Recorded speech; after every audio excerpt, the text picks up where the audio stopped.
Ladies and gentlemen, welcome back to the Onward VR Master League Season 10 semifinals. I am your caster, Noman with a 4. Joining me is NightFiree by video on my right, and then joining us by voice in the analyst seat is our good friend Sleepy. Boys, we have got some stuff to get into. I'm not even going to let you introduce yourselves because we got to get right into this matchup between beginners and Mayhem. So, NightFiree, let's take folks through the bans first. What do we got on the ban front? Coming in from Mayhem, we have Suburbia, and coming in from beginners, we have Cargo. And, you know, when you look at these teams, Mayhem beginners, it's interesting that we're banning the close quarters maps first. It doesn't really surprise me. You know, their play style definitely is more of that involving, you know, utilizing the full time of a round, utilizing all 5 minutes, working themselves all into good positions, and then collapsing in the last minute and a half to at max onto that objective. I feel like maps like now that are available, Quarantine, Downfall, Bazaar, those all typically lead more into that sort of play style. So it doesn't surprise me that we have these two close quarters off the table. Yeah, that's I think a pretty standard fare for these teams these days. I mean, I don't think I've seen Suburbia played more than once or twice in the postseason. At least I feel like, you know, I know some teams have chosen it, but it has been an often banned map, and Cargo as well is just one of those, like, you know, what I call a coin toss map. Let's I'll ask Sleepy about his thoughts here in just a second, but let's get the first map choice on the board in case these teams want to start out from under us. The first map we're playing on is Quarantine, boys. I mean, you know, what can be better? It's like a morning cup of coffee to have the first map be Quarantine. Thoughts, Sleepy, on this map choice and those bans? Love this map choice. Not technically surprised by those map bans, considering these two teams excel in a little bit of range and a little bit of space to be able to maneuver. So I can't say that I'm surprised that we're favoring the longer and mid-range maps here in this matchup. And I'm excited to see what each team has for Quarantine. I think both of these teams are very strong here. The coordination very good on both sides. Have seen a little bit of timeout issues in the past from Mayhem here. But I'm expecting them to have gotten that into check, and we're probably looking at a very solid back and forth here. I'm going to say we'll go 7 rounds in this first map. 7-round prediction from Sleepy. NightFiree. You tend to agree? I don't know. I don't know what to. Yeah, I think it's probably the safer bet here. You know, the odds of either one of these teams going for something crazy, going for a cap, anything like that in this first map, I feel are limited. It almost, you know, is like you said, a feeler map sort of. You know, they picked this Quarantine here just to get each other, a sense of how each other is going to play. It gives you the best idea in terms of range and close quarters, what you're going to get. It's the most diverse. Easily one of my favorite maps to watch, and I'm really excited that it's going to be the first one here today. It does leave other maps open. You know, Subway still on the plate here. Bazaar, Downfall. I'm excited. I'm getting excited for the next map already, but it's pump the brakes. We got so much Onward. There's gonna be a ton today, ladies. I mean, we've got, so this is and I don't know that we went through formats, right? So the format sort of increase as time goes on. So Challenger Cup is a 1-map series. Round Robins ends up being a 2-map, so not a best of 2, but everybody plays 2, and then you get the aggregate of scores. And then, of course, in the semis round, it is basically a full match of Onward. So you play your 3 maps, you play all 3 maps, but in this case, it is winner take all. So it does not matter whether or not they score. At least, not that I'm aware of, but I think we do still keep track of it in brackets. Generally speaking, I don't think it's ever come down to any sort of tiebreaker in any of our semifinal series. It has almost always been a very decisive series. So, you know, I don't know. I don't know that I think... I'm going to swing into my prediction. I'm going to really lean into it heavy this time. And I'm going to say, I think beginners are going to take map 1 here. I want to say 4-2. I think Mayhem will put up a couple points, but I don't know. I tend to favor beginners on Quarantine because I feel like almost every time I bet against them on it, they come out and surprise me with some wicked new plays. You know what I mean? They're the team that I feel like every time I watch them, there's something brand new that they bring to the table. It's one of the things that having that playtime and that experience seems to really bring forth in them. So that's going to be my thought here. I'm thinking about this map pick, and it's starting to, you know, the more I dwell on it, I think it's smart by Mayhem. You know, like Sleepy was saying in the pre-show, these teams do their homework. They watch the VODs. They've watched beginners playing on Suburbia in that round robin, and they watched the drone use. They saw what was going on there and how effective it was. So the ban actually from Suburbia probably leaning more along that line because they know how dangerous they can be there. Subway, I think, is probably where beginners are going to pick their second map, to be honest, which is kind of crazy for me to say that. But I think this map, Quarantine, it's not going to allow a lot of drone usage on the Volk side. I don't see it being a huge element here. Maybe it can cover a west lane, you know, to some extent, but, you know, I wonder how beginners are going to defend here, and if it's going to be as effective as maybe they showed on maps like Suburbia. Yeah, I don't know. I think the other interesting thing about this map too is, well, this specific iteration of this map is that they have got one of the newest objectives. They have got the plain fuselage objective, which is not a well-practiced one for a lot of teams, right? You don't get to pick your objectives when you practice. So it's going to be interesting to see what happens here. We're gonna take it into gameplay though, because it looks like the teams are ready to get underway. Round one, kicking off with beginners on the defense, Mayhem on the offense. So this would then be a Mayhem map choice. This would be an offensive push for Mayhem on the first round, and let's see what happens, ladies and gentlemen. We are underway in the semifinals of Season 10. I can't believe we're here. It's my legs have been, I've had a nervous bounce all day today. Woods here getting a nice lane down. Shots coming out, just missing the cross, but they know the spawn now. A few more shots going a bit wide as he makes his way across the street. And now beginners have to adjust their defense, and you already see Killinger making his move. Strangek also pushing up there to get that two-story. Yeah, they have spread nice and wide this defense. Take a look at the overhead map. I mean, 2 straight lines. This is like the Confederate and the Union armies coming at each other, you know? Except they're not waiting for the whites of the eyes. They're taking the shots as quickly as they can. It's beautiful to see, right? You see these coordinated teams with their game plans. It's so beautiful. You know, it kind of brings a tear to the eye of like, two such well-practiced teams going at it like this. We'll see who gets the first pick of the day. I think the attention is going to be focused up in the north as shots do come in from Woods down the center. The north, I think, is where things are going to come, where we're going to see the chips fall, because they know the spawn. If you're not familiar with Onward, on each objective there is a few dedicated spawns that Marsoc can spawn at. It's at random, and teams have trained themselves at the start of rounds, if they're defending, to instantly look at these spawn points and see if they can suss out where the enemy team is spawning from. That cross that we saw right at the start of the round indicated to beginners that this was the spawn point for Mayhem over on this side of the map on the north side. And so you should see a heavier defensive focus here up into the north. Monarchid is pushing up onto this rooftop, and I don't think Smoils has ID'd him just yet. Yeah, there's going to be a lot of patience here on the shot. Smoils is going to be the one finding Mono on the rooftop. Nice and easy there as he pops over that green buried crate there in the northwest. He tucked himself in a nice little corner there. He's got the overwatch from Pause. He's going to have to be worried about Wookie here. I'm going to stick around because I have a feeling there's a grenade coming out. There is indeed. The toss is good. A little long, though. Or around the fence north. Now Smoils IDs Wookie's position, calls it out.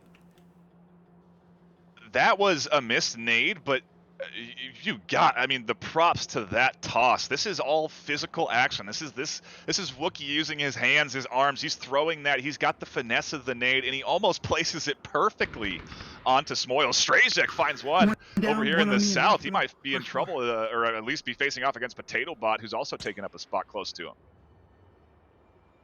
Stray Jack checking all around the roof here, riding along with him.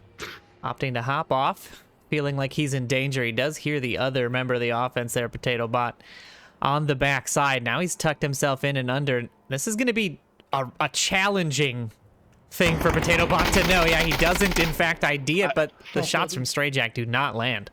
This is crazy. I've never seen that rotation from Stray Jack. Killinger's putting rounds out towards Deflate. We're going to have some split battling here going on as Mayhem are trying to collapse in at the same time. They want to split just like they are. This beginner's defense keeping focused on different angles. Killinger is so close to being targeted. But that Stray Jack drop-off, I mean, it was so fast, but I've never seen that. Yeah, they've got that little mattress up there, the little mattress ramp that pushes you up there. Paz, meanwhile, scooping up that defilade kill as he pushes out into the courtyard. Stray Jack nabbing Potato Bot. I mean, the rotations from Stray Jack have just been nonstop and on point. He has got the awareness here. I mean, yeah, that is some, and he's continuing to rotate. He's not afraid to hold down position. Smoils scoops up Wookie. Beginners with 5 alive lock in their defensive round. That's beginners to a T. Am I right, Sleepy? Yeah, I mean, pretty much. We're seeing them come out of the gate here fairly strong. That defense very solid, and as you guys mentioned, Stray Jack with some very clutch rotations in there, and you know, you got to be unorthodox. You got to be ready to surprise some folks here in the postseason, and you got to be able to do that season after season. And beginners have shown in the past, and you know, from history, we know that they are able to continue to modify their game to always bring a bit of surprise. And Mayhem are seeing that now. Of course, we see Stray Jack and Smoils both kind of with the weight on their shoulders at the moment, with two picks apiece. Paz finding one as well there, as that one member trying to push through. I think that was Monarchid or Deflate trying to push to the rooftop courtyard. But yeah, just well executed there from the beginners. They did a great job at holding a solid defensive line. But you know, I don't think we'll see that'll be the end of Mayhem. You know, for Mayhem, it's a little bit earlier in the day in their time zones, with the exception of James Spoke. Otherwise, though, it's pretty early in the morning in comparison to the EU side for the beginners, where it's already into the evening and afternoon there. So we'll see if the Mayhem crew starts to wake up and warm up here in the next few rounds. But right now, beginners looking like they are off to a solid start. I just gotta highlight that whole Stray Jack maneuver there. He goes up, he puts off that new drop down, and then he's in a new corner. He catches out that rotation, but misses his shots. His choice then is not to stay and defend in the position that he's already fired from, but he drops back, crosses the wall, gets up into the 2-story, and then takes up that fresh angle and catches out the rotation. If he doesn't get that rotation, I mean, there's a very real chance beginners get completely he could have easily snuck around the back, gone into the back end of the fuselage, and been completely behind that beginners defense that was heavily invested in defending the north. So just monumental moves there from him to deny that push, and we'll see what they do here as we get into round 2. Yeah, we've got, I see a Volk drone being dropped out by Wookie. I'm not going to make the mistake of a caster. He wanted to get it up on the plane wing, but no, nothing on the plane wing for you, Wookie. You got to ride it nice and low on the ground. And they can't waste time, because beginners got this quick spawn. They're right here in the hospital building. They are slowly working their way up, covering their angles, checking burning in the middle of 2-story to see if there's any advanced defensive push-up. But it's a bit of it's a very different defensive style here coming in from Mayhem. They have opted to invest in really putting their half moon around the objective. They are not pushing forward, and we'll see if it works. Wookie IDing some early shots, I think, onto that drone from Smoils, or at the very least suppressing over the head of Wookie. And so I'm interested to see how beginners approach this, because they still haven't found anybody. They have no identification on anyone's defensive position yet. Yeah, interesting to note as well. I mean, last round was a complete shutout, right? No losses for beginners and all deaths for Mayhem. It was a 5-0 sweep. And we'll see what Mayhem, I mean, you know, short of a lockout, they're going to start a pretty rough start to this round. To be completely shut out in the first round and then go on defense and not win would be it does a lot to your morale. I mean, coming into a postseason game and not being able to put points on the board, you know, in the first 2 rounds can be pretty demoralizing. We'll see how they deal with it throughout the day. Ooh, Killinger takes shots over to that west rooftop and thinks he's down one. So right now they have an inaccurate kill count. Mono is still alive, tucked in there. Killinger just missed the sliver. James finds pause by swinging out that tiny hole in the wall, and now he's got to be careful about the nades coming in that go just a bit short. Yeah, we're just riding over the shoulder of Killinger here, looking into the courtyard. I mean, James and Potato both. Oh, so much pressure, so much gunfire. It's that classic Smoil suppression that we've seen time and time again with the M249. He loves putting bullets down range, keeping the defense on their toes. Grenades coming out from the defense are short. They're just kind of poking at each other, you know? Yeah, and James a bit upset with that toss. You know, these guys hold themselves to that high level of gameplay. They, you know, if he's going to go for that throw, he wants it to be perfect, and he knew out of the hand that it wasn't going to be perfect. It's that tactical feel you get in VR when you're throwing these grenades, when you're aiming your rifle. It's so unique to this experience, and it can definitely play an impact. You know, very close. That one was on the other side of the wall at the feet of James. I mean, like a homing missile. Some of these shots, and there it is. James with another pick. Smoils trying to cross the street, not finding any love. Here's the 3rd grenade onto James. It's a flash. Does seem to catch him. No, he's still looking. Never mind. No flash for him, and he's going to rotate right into Wookiee's hands. Icy Woods. And just like that, beginners are down to 2. Maybe it'll be a sweep in the other direction. I mean, this is as good as the Onward can get. Oh, man, the comms coming in from James, they are so focused. You know, these teams are locked in. They seem to be tunneling down onto this south side. I gotta wonder if Deflade's gonna still maintain this angle, because Strayjack is pushing up here onto the north. He just misses him. Strayjack is watching this angle. He's looking for the head of Deflade. I don't think Deflade's gonna spot him out before he gets caught. Oh, but the shots don't land!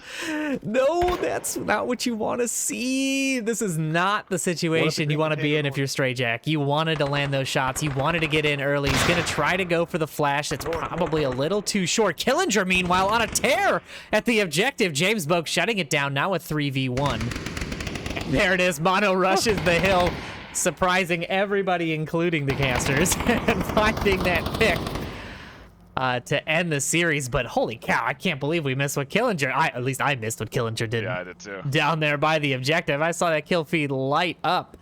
Luckily, James able to scoop up the refrag and keep it alive for Mayhem, and they go on the board with a point themselves. Yeah, some pretty well executed defense there from Mayhem, although the beginners were able to, you know, weasel their way in or wiggle their way in and get in there and kind of start to mess things up towards the end. But thank goodness for James Boak, or else, well, that might have been a cap on the beginner's part with Killinger's rush into the objective area. So kudos to the attempt there. You know, nice try there from beginners, but Mayhem just ready to answer, and James a key point there. Him and Potato Bot, really. I mean, Potato Bot there giving that suppressive fire as well, and still under the same amount of pressure. You know, James just knew where to look and where to be. And, you know, Mayhem evens things up just like we kind of thought they would. Now they just need to grab a Marsoc round to get the bit of the round advantage back, and they should be okay again, you know?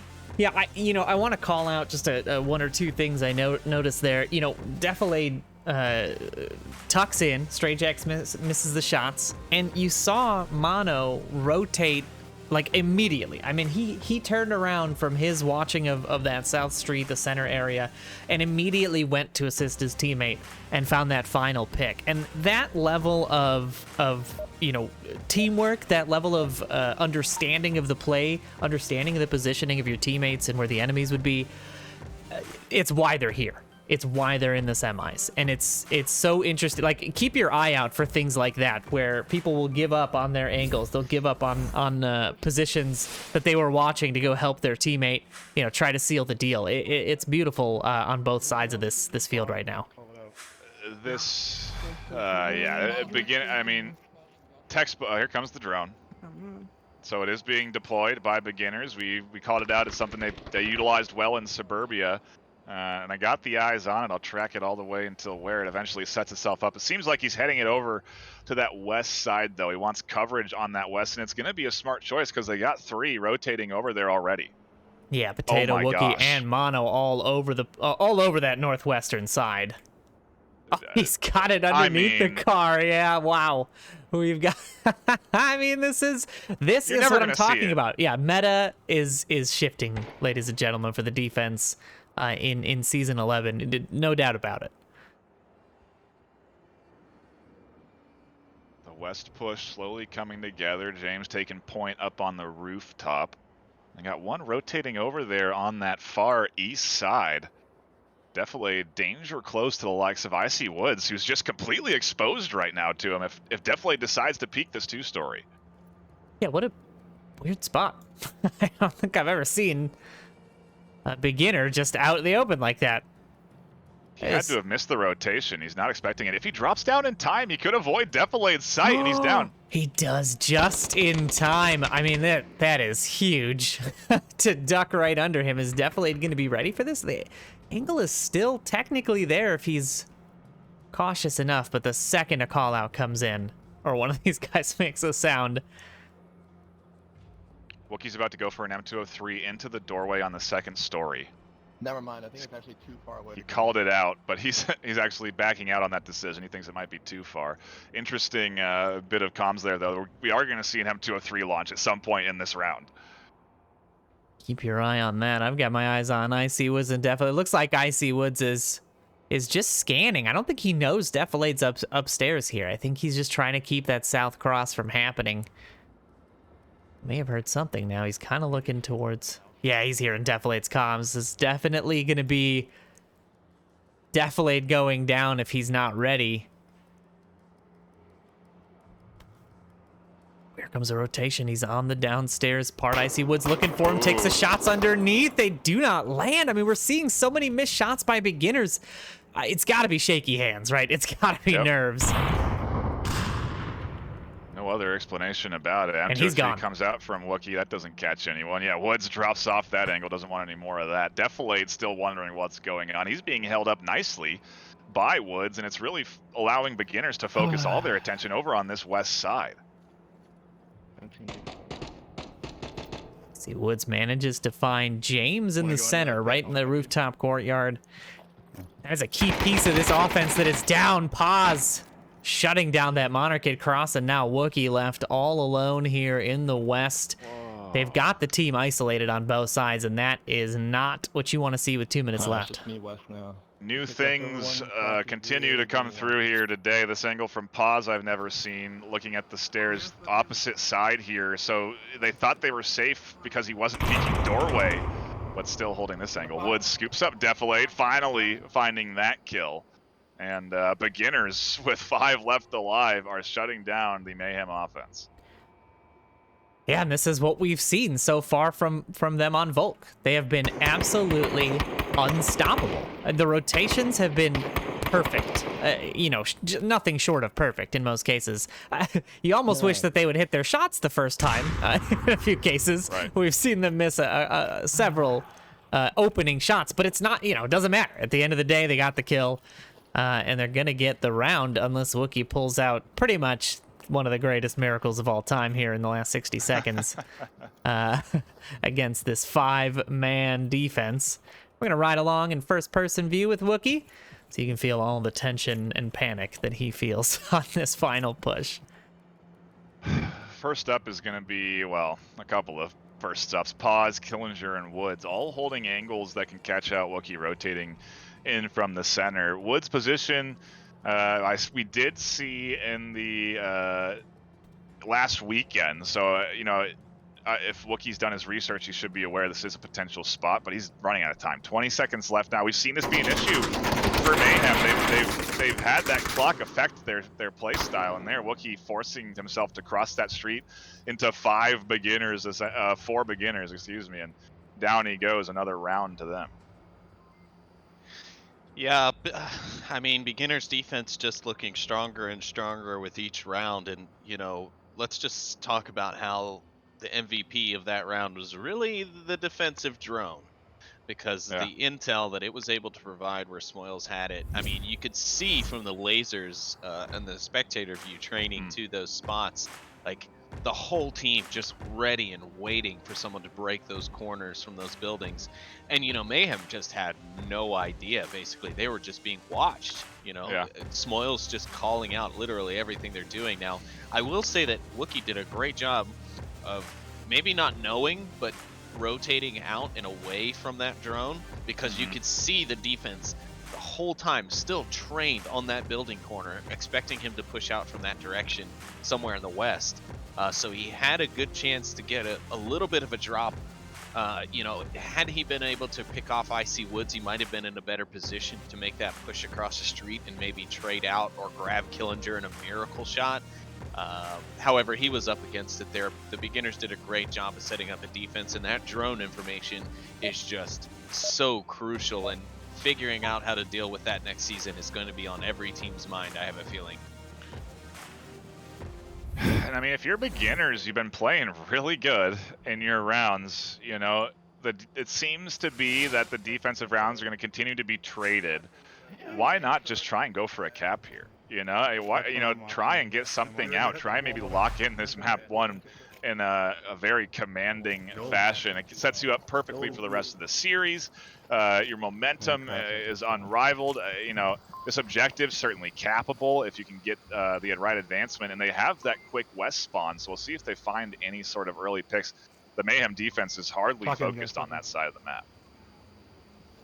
They're not quite peeking it yet, and they've already got angles on these spots. Killinger going to be the one James has to worry about as he peeks over this. Very tough to spot in the headset, even tough in this casting view to spot out some of these members of the offense. I agree with you that going for the cap, could be the right mindset here, but they hesitated. They hesitated on their offensive round. You know, they lost a few people before any sort of push came out, which is uncharacteristic of the beginner squad. You know, they usually execute most of their plays with at least some level of confidence. And we saw them sort of hanging out and waiting and trying to get these these ungettable angles and waiting too long to cross. And again, you know, everybody has their rounds, but it was interesting to see, and I don't know where that hesitation came from. It wasn't the standard, wait until a minute and a half and push. It really felt like they wanted to get across to where they wanted to go, and were stopped from doing so now. Whether or not that was because they had intel or not, who knows? But we'll see how this offensive round goes for them. They're getting awfully close without being punished for it. Woods here advancing his way up into that 2-story. The suppressive fire over the shoulder there from Killinger, sort of tuck anybody in and see how effective it is. This Mayhem defense is really, it seems like a delayed defense, if you will, a kill box style of defense, where they're going to wait for this team to push into this hotel building. Wookiee is not risking exposing himself to any of these windows. He's really just watching this entryway, and I guess why not? If you have someone in the front, which they do, James and Mono, you don't have to worry much about that entry. Just sit here and let them come to you. The nades is going to be the big thing they got to worry about. These deadly beginner nades definitely will cause problems if they're not ready, and there they are raining over the top of the camera. I think a bit short, checking the right spots, I imagine, but not going to get inside that building, which is where they're going to need them. Those nades are clearing. They're certainly not guaranteed they're killing anybody if somebody's there, but Defilade goes down to Smoils. That's a huge loss. They've lost it. They're weak in that hotel deep inside now, and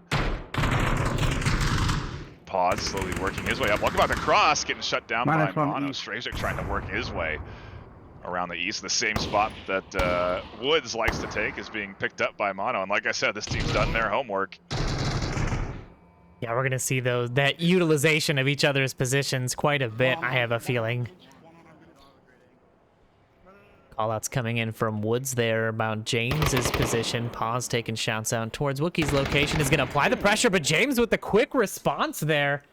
Getting that refrag off of the sound, and now Mono's going to be the one picking up Killinger crossing in the south as well. That is two. The interaction there is So freaking awesome. Mono asking James, hey, should I pop up and cover this angle? He had pause dead to rights if he does. James says, no, I got this. Focus on your side. James stands up, gets pause. Mono holds his angle, finds Killinger. Perfect communication and teamwork from Mayhem. Down goes Smoils, and suddenly it's only Woods left alive. Mayhem locking it down really nicely. This is so fun to watch. Yeah, this is exactly why we're here. I mean, Sleepy, what are your thoughts on that round? Yeah, so it seems that Mayhem has quickly adopted the defensive drone strategies of the beginners and have found a clever hiding spot of their own to watch the west. So I did see a little drone driving down the street, you know, just a little doodling. And it took a pause up underneath a car. And yeah, so Mayhem took some notes from beginners being able to watch them in the west, and they did the same thing, and it really helped them, I think, with their positioning. I think it was Wookie possibly doing that because he was in the most protected defensive position, so logically it makes sense for him to be the one running the drone and giving the call-outs to the rest of the team. You could also tell that that was happening because, like the beginners, you could see the lasers from those defenders trained on specific angles there in the west because they knew exactly where they would be coming from, so they knew where to watch. And you know, I think that's what also might have given James that vote of confidence, like, nope, you just keep watching your angle, Mono.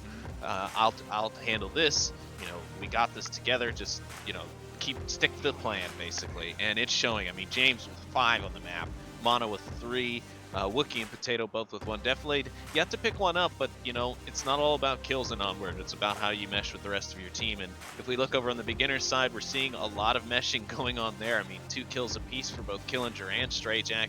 You got 3 apiece across the board for Woods, Pause, and Smoils. So yeah, I mean, a very solid match. It matches what we're seeing on the scoreboard. I'm not disappointed at all, but it sounds like the teams are ready to go, so I'll turn things back over to you guys. Thank you, Sleepy. We are ready for this defensive round. Yeah, NightFiree. I mean, the sounds you're making are the sounds I think everyone is feeling because it's just been, you know, we're 4 rounds in and we've had some really fantastic Onward play. Yeah, it's authentic. It's high level. It's so fun to watch these two teams just duking it out. Mayhem getting this north spawn could put out some early pressure if they feel like it. Mono and Deflade are popping up over on this hill, and that is exposing themselves a bit. If I see Wood spots this out, it's spawn indicated. Here comes shots, and now they know it's the north spawn. I'm going to look at the overhead, keep my eye on, and see if we see any rotations coming in here, because right now the north coverage is a little weak for beginners. Yeah, they're going to get caught out rotating if they're going to push from south to north right now, and that's kind of what Mayhem is set up here for. I see Woods going to be the first one to find a pick, though, onto Deflade near that white car in the northwest. It's going to be the first pick going out to the defense, and, you know, will we see defense reign supreme here again is kind of my question. This defensive spot from Woods is so good. You know, you have these tiny little portholes that you can peek through and hold this whole north side. And it's, you know, obviously incredibly hard to be shot back at. You have to really thread the needle to find your target. If you do find your target, it's pretty much a guaranteed headshot, but it is no easy task. Hard to peek and check. The nade comes out and over. A good toss from Wookie. Oh my gosh. I mean, that is feet away from being an incredible airburst nade. One down. Yeah, he has gotten close but no cigar, but we're going to have to keep an eye on Wookie's explosives throughout the series because I have a feeling that's not the last one he's going to throw. I'm not sure. Mono was able to be picked up there in Deflade's spot. It's going to leave just 3 alive for beginners. Full team of 5. The pressure is going to have to come in from James and Potato Bot here, but they're a little disjointed. Now the focus of this defense is going to shift a little bit to their direction. As grenades start to come out. Oh my goodness. If that... Wow. Oh, come on. Off, yeah. Wild. Potato Bot does manage to nab Icy Woods in that very strong defensive position from earlier. And now it's going to be a question of, is he going to spot Pause? He is not. That shot will ring out, and that's going to leave just 2 members of Mayhem. Let's check in with James here as he crosses this north street. Wookiee under fire, meanwhile, in the northwest. M203 just missing the stairway. That would have been amazing to catch Strazek out for Wookiee, but he doesn't, and now he has to go up against Smoils on this side. Smoils has been pretty quiet. I don't know that he knows he's up there. I mean, he may know, but he doesn't know. You know what I mean? He may assume, and it is a room clearing nightmare up there to try to clear all your corners. Shots ringing out from Wookiee onto Strayjack don't land. And now Wookiee's going to have to do quite a bit more work. Smoils is going to be hearing all these rotations, hearing the positioning of Wookiee. Should be able to react off of this, and I can't imagine Wookiee's going to make it too far past this building as he crosses. There it is. Smoils with the pickup. Going to leave just James alive, and we're going to pop into his first-person view as a minute and a half remains on the clock. Pause is really holding a key angle here because there is a route, you know, and when you look at these defenses, you got to think about can there be a needle thread where he can get through, and I think there might have been. The nade toss is probably going to give it away. Strayjack is over here with holding the angle now. Pause is looking, trying to get some semblance of an angle himself from inside. Killinger isn't quite yet, but now it's going to be tougher to cross the street, but for a moment in time, there was a bit of an angle he could have crossed down. He finds one. Strayjack looking in the crack. Is he going to spot him out? He tucks in behind the car. 60 seconds left. He's looking for Killinger. He's hearing the comms from Killinger. He wants to find that pick first, but he's going to have to deal with Strayjack. As the gun comes over the top, Strayjack's not seeing him. He's looking for that south rotation. James on the second pick. He's looking for it. Is he going to be ready for Killinger? No, Killinger scooping up that final kill, and the defense hangs on. But only two of them left this time. You know, Mayhem's doing the damage. Closer and closer on each side. Beginners whittled it down to 3. Mayhem have gotten it down to 2. What is going to happen as we get deeper into these rounds, Sleepy? Well, it's definitely starting to look more and more like a defensive back and forth, but it's also looking more and more like I'm right, and we're going to 7 rounds. No, that was a good attempt there from Mayhem. James really pulling his weight this morning for his team. I mean, 7 kills now on the map so far. He's really, he's leading his team in more ways than one. And let's just talk about the grenade fest that was going on in that round. A lot of really well tossed grenades. You know, obviously a few problems here and there, but you know, they're just warming up those arms. You know, they're getting there. They're in the bullpen. NightFiree, a little baseball reference. Sorry, you know, warming them up. But yeah, so I mean, we're seeing just really strong defense. But what else can we expect? This is the semis. You know, you lose in this matchup, and you're gone. You're done. You watch tomorrow from home or from your quest in venues. You know, it's not. You have a chance to come back tomorrow or later today. No, you're done after this. Sorry, but that's it. You'll have a chance to play tomorrow for 3rd place. But after that, you know, it's all over but the crying and the watching of your opponent go on to play the winners from the other matchup later today. I think a lot of it is just I don't want to be capped on. You know, I don't want to suffer the mental damage that a cap would do, and especially not on first map of the day. You know, I need to lock it down, and both teams are like, it's just kicking and screaming in terms of getting the defense as tight as possible. Well, a exciting back and forth, to say the least, so far today in this matchup. It is going to continue to be like this for a couple of hours. You know, this matchup has been fantastic. We have more maps ahead. We have more series ahead. I am so happy to be here this afternoon with all of you tuning in. A big shout out to everyone that has dropped by across all of the different platforms on Twitch, YouTube, Facebook. If you're in venues, a shout out to you. Shoot your hands up in the air. Let some confetti fly out of your hands in celebration, because we are here and having a great time so far. TatoBot here, giving up on this north angle, and maybe not at the right time. It looks like Mono's the only one now watching the north. Remember, stay hard against the wall, otherwise this could be dangerous. They need to get back onto the north, because that is where the bulk of this offense is, but they saw that one cross south, and now they're kind of worried. They're worried that the center push might be coming, so they're pulling off of the north, and that is going to give beginners quite a bit of leeway as Killinger, Strayjack, both getting into position here. There's a lot of real estate that they do not want to give beginners.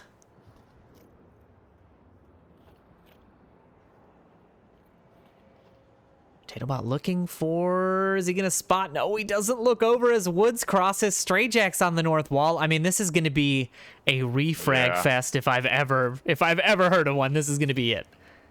This could go terribly wrong or right for Mayhem. Mono is holding the hole in the wall here, so he might catch Strajek, and if he does, that's going to be a pretty big indicator of something. There are the shots out. Strajek, they miss! One of the cracks. Strajek, I don't think they missed. I think Strajek got tagged. He probably had body armor on.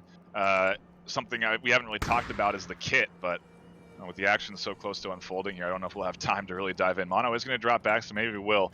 Important to remember that teams, players can put on body armor for additional points. That'll allow them to soak bullets. James finds pause there.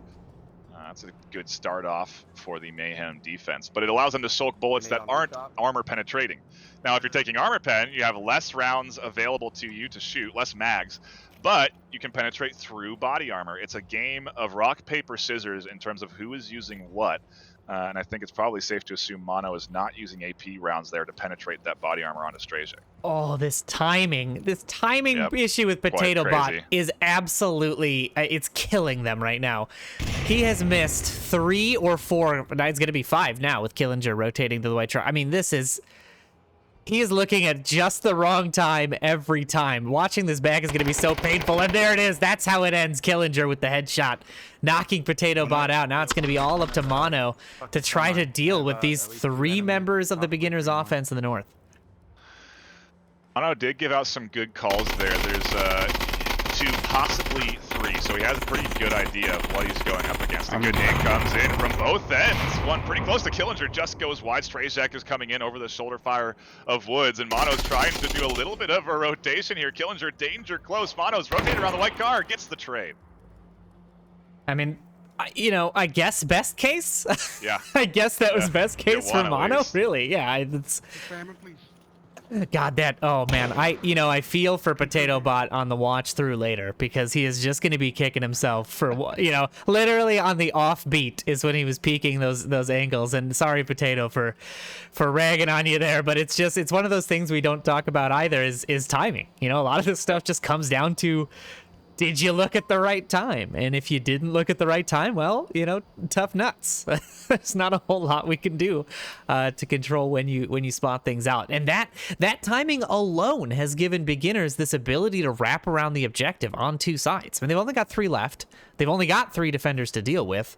So they only got a minute. Yeah, they're not in a bad situation, but they do have to move. He's done a bit of an interesting rotation here, positioned himself over into the gas station. I wonder if he's going to get shot in the back by Strajek or if he's holding the proper angle. Woods scooping up Deflate is huge, and those missed shots on the Wookiee do alert a little bit. Wookiee is going to rotate, though, off of Deflate going down. Nobody here covering objective. This could easily be a beginner's cap. Where is the defense? James starting to crash in. Wookiee is still sitting there on the west. Woods is here on objective. Deflate calling it out. And there it is, 4-2 to beginners. Beginners on the final push in the final seconds, able to knock the Mayhem defense off for the first time in the series so far. The first Marsoc win is the one that wins the map. Sleepy, I don't know what to say. I feel like beginners just didn't want me to be right. No, excellent execution there, and for the one round that you need to win on Marsoc, why not make it the one that just shuts down the map right there? So great play there. I give it to Icy Woods, though, a lot more patient in that situation than I might have been. I would have run up in there and just pulled that pad out and tried to go for the cap, knowing 2 of my compadres were still up, but still got the round, still cleaned everything up. James, though, with a nice clutch save, had he not been picked up at the end there, and could have turned it around, could have possibly saved it, but no, we'll be moving on to our next map now, and beginners will just need 1 more map to walk away with this semifinals win. It is, hey, Noman right on his prediction, I was wrong on mine, but at least I got our map 2 correct. Beginners with their map pick are going to be heading to Subway. Subway indeed will be our second map of the series, and you know, this is gonna be such an interesting map. Like, after seeing how they played on Quarantine, both teams, I can't even imagine what Subway is gonna be like, because Subway is such a technically demanding map, right? Your equipment utilization has to be absolutely on point, right? You can't just lob nades, at 1,000 miles an hour straight up. You gotta know how to place them, how to thread them into areas that you want them in. Not easy to do. You gotta use the right equipment. You gotta have, you're missing a point in a lot of cases because you're using night vision. I mean, the kits change. It's gonna be a knockdown, drag out series. And I mean, while we're here and while we're waiting for these teams to ready up, not to brag, but I definitely called that first map. What are we thinking here? Are we thinking this is gonna be a Mayhem map? I mean, they're on defense. They got the defensive advantage. What are your thoughts, NightFiree? I want to hear your predictions. Yeah, I think this is definitely going to go into beginners' hands. I think we're going to be 2 maps, and beginners are going to come out of this with the Series W. It's,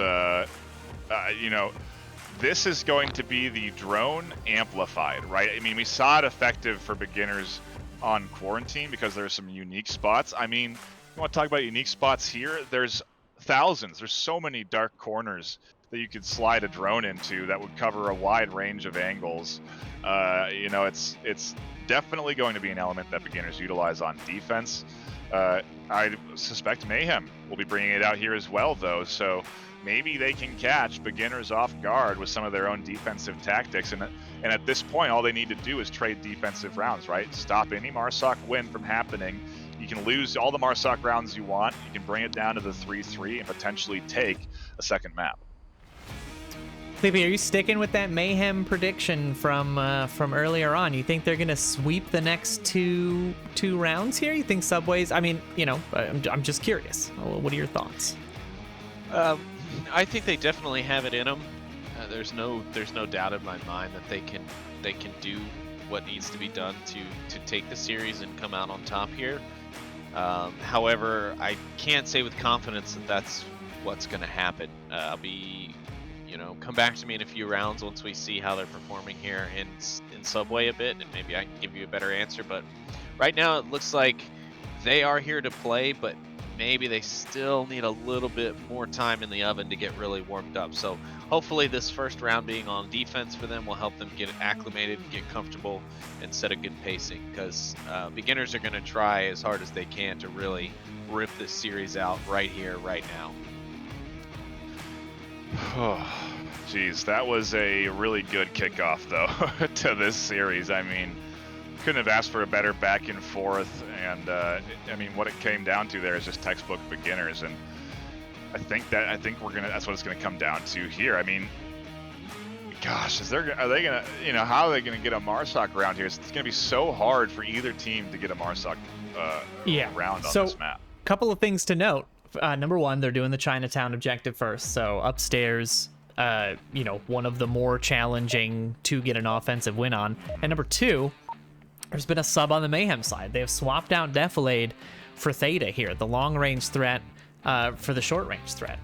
And I wonder how that's going to swing things. Is that going to be enough? Is it just, is Theta going to be the linchpin that seals the deal on a defensive series here for Mayhem, or is it going to be beginners just cruising on into a victory? We'll find out as round one gets underway here, and Mayhem on the defense in Chinatown. Watch out for a grenade. I'm gonna hide. Oh boy, let's see, a really fast push up here from beginners. They weren't challenged in the slightest on their advancement up here through that early south spawn. Nobody applying pressure here. They got Killinger with the forward shield and Strayjak watching over the shoulder on the corner, so Killinger would have drawn the attention there. But nothing happens, and Killinger continues to be the lead here as they advance in through this south, and it's going to be seemingly a full beginner's press here. Woods is still in the basement. He's watching for a very aggressive flank that Mayhem aren't deploying here. Instead, if you look at Mayhem's defense, they are really, they are really tight around objective.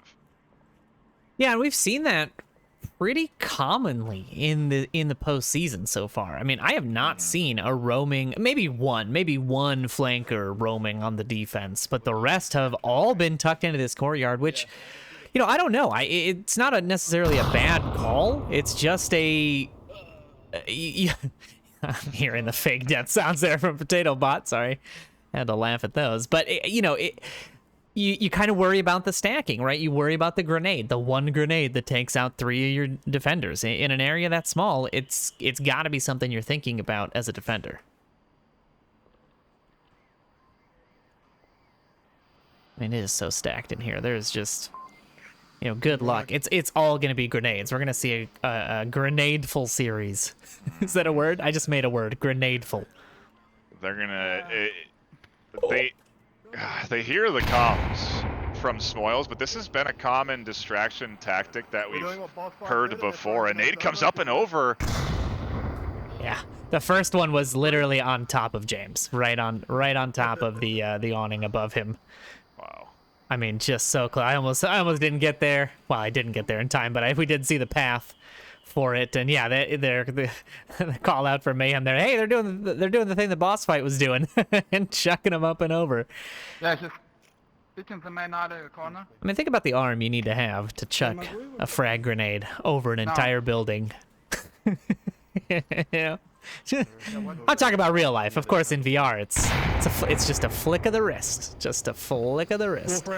And these teams have dialed it in. I mean, you know, I don't know that I've ever seen beginners do that. So again, we're seeing adaptation of other team strats to use, you know, against other teams. Like, they have just been non-stop. This is what I'm talking about. The new strategies, the constant adjustments, the constant interesting plays coming out here. Mono IDing the shield.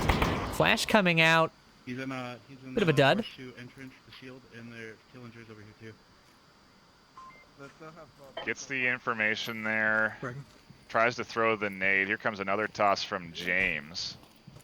Nice That's toss. a pretty good one, but gets tucked in on that corner. It almost went where he wanted it to, but now Killinger is going to try and get a piece himself. A good toss here. This is 2!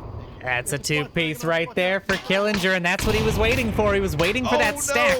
Oh, James had a primed nade. He took a nade off a coworker and had it primed, ready to throw there. Pulled the pin as Killinger's nade downed him, and now they are down to just 3, as those are all confirmed. Yeah. Potato Bot here holding down the Pause Woods approach, but the split's definitely going to come in. Wookie gets a little over-aggressive peeking there. He should have stayed in to help defend this push from Killinger, but Potato Bot scoops up Pause. In action is split across the field. Spoils goes down, objectives open. Woods trades with Potato Bot, and Beginners, with 3 left alive on objective, take round 1 on Marsoc. Wow. I don't really know what to say. There were a few mistakes made there by Mayhem, which led to kind of handing that round over more easily to the beginners than what could have happened. I mean, you saw there the nade that, you know, they heard. You could see, you know, them backing away, but because they just kept checking that corner to get that intel, they ended up both getting fragged. And then, of course, James holding a frag to try and toss another, ends up fragging everyone who's laying there, and then you get Wookie with the overzealous peek, and you know that gets him melted. And while Potato Bot is able to kind of recover, his cohort Theta is kind of overwhelmed with a 3-man push coming from the other side, and it's just too much left for them both to do. And you know, Potato Bot, being the smart player, does rotate out of his position as the last defender, but he rotates right into a line of fire, happens to trade. I mean, who could have imagined, you know, maybe he would have won that, come in onto the objective, but he would have still had a 1v3 gunfight on that objective, and I can assume at least one of those folks would have been trying to go for a cap and really spread those points out. But you know, Mayhem can recover. You know, caps can really put you back in things, and this is a map where you can see some crazy things happen. So I'm not counting Mayhem out whatsoever, but right now they're showing some mistakes, and that's going to lead to them ultimately being knocked out. You know, I was talking about it right at the beginning of that round, and that, to me, if you're going to tuck in to that objective, if you're going to stay in the courtyard, you can't be engaging around a corner where you don't know what's around the corner, where you don't know the kind of equipment that's coming at you. And, you know, Mono engaging and James engaging that shield, that's not what that tucked in defense should be designed for. It should be an ambush tactic. You should be waiting for that opportunity. If you're gonna fight in that corridor, take that corridor early. You have the advantage to get there. And now we're seeing this little dichotomy, right? Beginners now pushing aggressively on the defense. Killinger rounds the corner, finds one. Wookie going down to that. Mono with a nice little refrag there, going to even things out to a 4v4. But this is the kind of defense that Mayhem should have played if they wanted to challenge those corridors. Yeah, this exact defense would have worked out for them. And like we always say, you see teams defend how they play, and this is very much beginners throwing out the defense to what they would utilize here on this attack. And it does okay. It finds one. Mono with a very good swing there. He tucked himself in and avoided the flash. I believe Wookie got flashed, and so Mono was able to re-peek and find that kill. Smoils has ducked back off of holding that forward angle, so no more kills going to be coming in from him, and we're going to have to draw the attention over to the north stairs because Paz is locking that down. Yeah, he's gotten a couple shots down onto Potato Bot so far, keeping him tucked in. This is such a tough angle to challenge. You know, you don't have the high ground. If you're just going by basic military strategy, you are fighting from the low ground, and that is an automatically disadvantageous position. And what makes it especially disadvantageous is, you know, smokes are not in. They have been temporarily removed from the game, and that is the situation you would need a smoke. This is one of those that you cannot flash your way out of this situation if you're offense. Tattlebot there just constantly taking his shots. Trying to keep him tucked in, though. James has opted to rotate out. And now we're seeing, I mean, just a ton of pressure coming in from Theta. Smoils rotating right into it. Mono, meanwhile, finding Stray Jack, and that's going to leave two defenders left. We're seeing Marsoc trades here, or Marsoc round trades. Mono trading out with Icy Woods, and there's just one defender left. Just talking about this Mayhem offense and how they were trying to draw Paz's attention very clearly. Paz dropped back, checked his pad, everyone was alive, but suddenly they started to die, and Paz was ready for the rotation. Now he's here on objective, but he's got to hold it against 3, and it is not an easy task. He tries to peek this corner. He is going to find Theta. That is one pick for him. He doesn't get the confirm, though. That is going to be call-outs if he's peeking. I don't see James going for this this res here, but he's going to have to start worry about Potato Bot who's coming down this long corridor. And there it is. Potato Bot will be the one finding that final pick and locking in a Marsoc round for Mayhem, and we're trading Marsocs now. Where even am I? What a Sleepy. Yeah, Sleepy, please. Well, as long as you wash my Marsocs before you give them back to me, Noman, I'm cool with it. Again, kind of, and just like we're trading Marsoc rounds, it's like we're trading mistakes. You know, we saw a lot more mistakes from the beginners on their attack round this time. And a lot of that, I mean, I don't really know why that happened, but, you know, we saw Smoils kind of rush out into an obvious kind of setup, and, you know, more of the a lot of grenades. I mean, then, you know, and what could poor Paz do? He was smart enough to know and have the foresight to see on his tablet that he is the only member of his team left, and he did a great job at rotating and being accessible to the objective, but not necessarily, you know, all over the place and an easy target. He still did a good job at defending without being, you know, just a gimme point. Yeah. But also not, you know, allowing them to cap. So I think he did a great job there. He had a really tough situation to overcome, and, you know, he was able to get the single pick, though it didn't end up being a full kill. He did a great job at trying to salvage that round, but we'll see if they continue the Marsoc round trades here as we reset the advantage back to Mayhem for the defense. Can they take advantage of that now and continue that securement going forward? We'll have to find out. I got it for you. I gotta wonder if teams at this level train specific situations, you know, because to your point, that was a very solid one-man hold. And I wonder if it's something that they practice, you know, if it's something that you go, okay, let's say you're the last alive. What do you do in a situation? How do you defend each objective on your own the most effective, you know, because you could still hold as one left alive in a passing 1v2. over You mono. just have to be able to do it. And that seemed like a very solid method there to be able to block vision for when we wanted to check one angle versus the other. And now we're going to see early action there. Shield Killinger down. tries to take shots over the top of the shield at Mono in the stairwell. Such a tight angle to be checking those stairs. Killinger, though, ready for it. I mean, you know, I don't know why I'm surprised by anything anybody does anymore when we're in the semifinals. Yeah, really. Of course, they have the tightest little corridors with the smallest angle. I mean, it's why they're here. And it's been so great on both sides. They've both just been playing a fantastic series. That flash coming out. Mono now. Ooh, that grenade toss not going the way he wants it to. Could have been nice. Actually, was cooked pretty well as well. So it could have been what he wanted. And there's the Killinger nade as the response. And that will find Mono. On the wrong side of that grenade. That's my problem. Mono's still resable though. Not confirmed. I think Killinger thought he confirmed him. He took shots at the body, but not enough. And so we'll see if Wookiee can rotate and get him. But what's interesting is they get this kill and then don't even bother to challenge what is a alleyway right on top of objective. They recognize that coming out there is a little bit of a difficult move to make.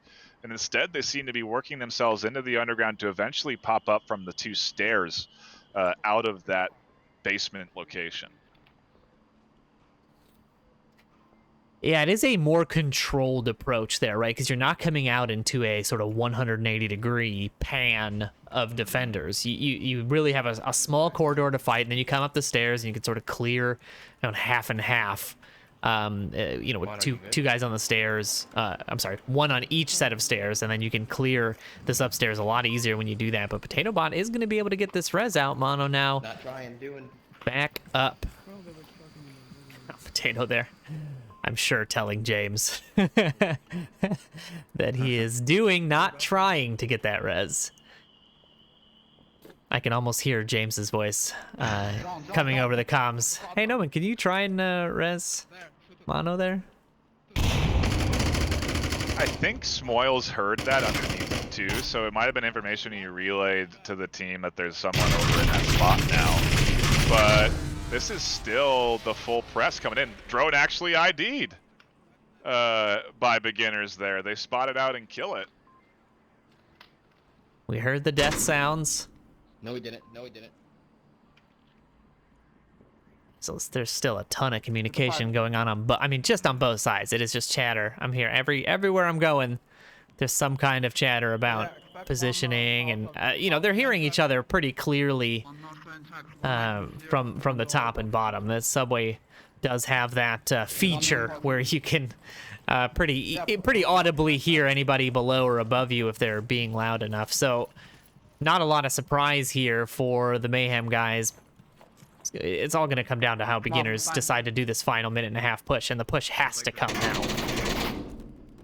And this is the risk of these stairs. You have to be 360 coverage. Wookiee watches one angle, James watches the other, and it's impossible to not be pinched by Crossfire. Here they try to come up from the other stairwell, completely denied. Monos actually scoops up Smoils on that long-range pick. Potato finds one of his own, and suddenly, with only a minute left, Paz is the last one alive.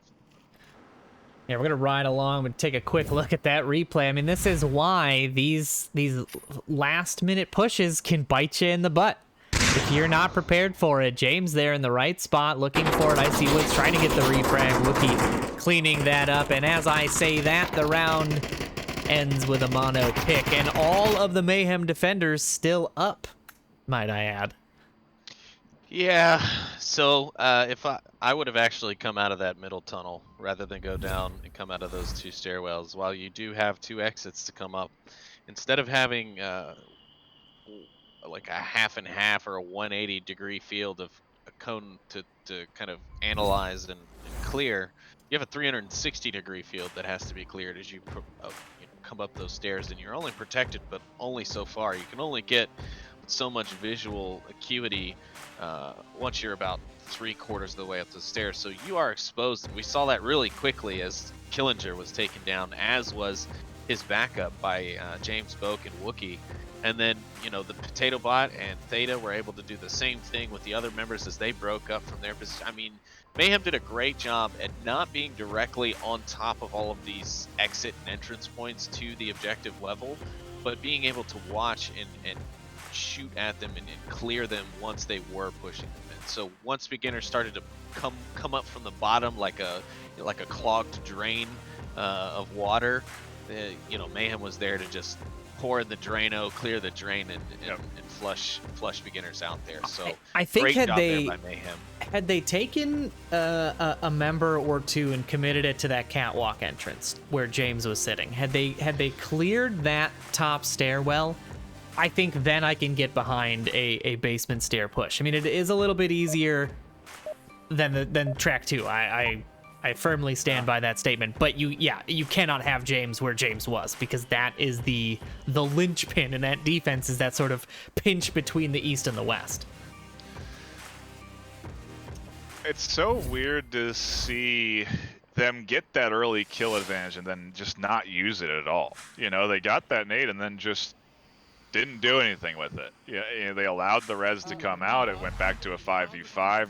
No consequence at all to Mayhem. So I guess Mayhem fortunate that it wasn't capitalized on, because I think it could have been what they needed. But we'll see. I look at how different this defensive setup is. They're welcoming them in to the stairway entry point.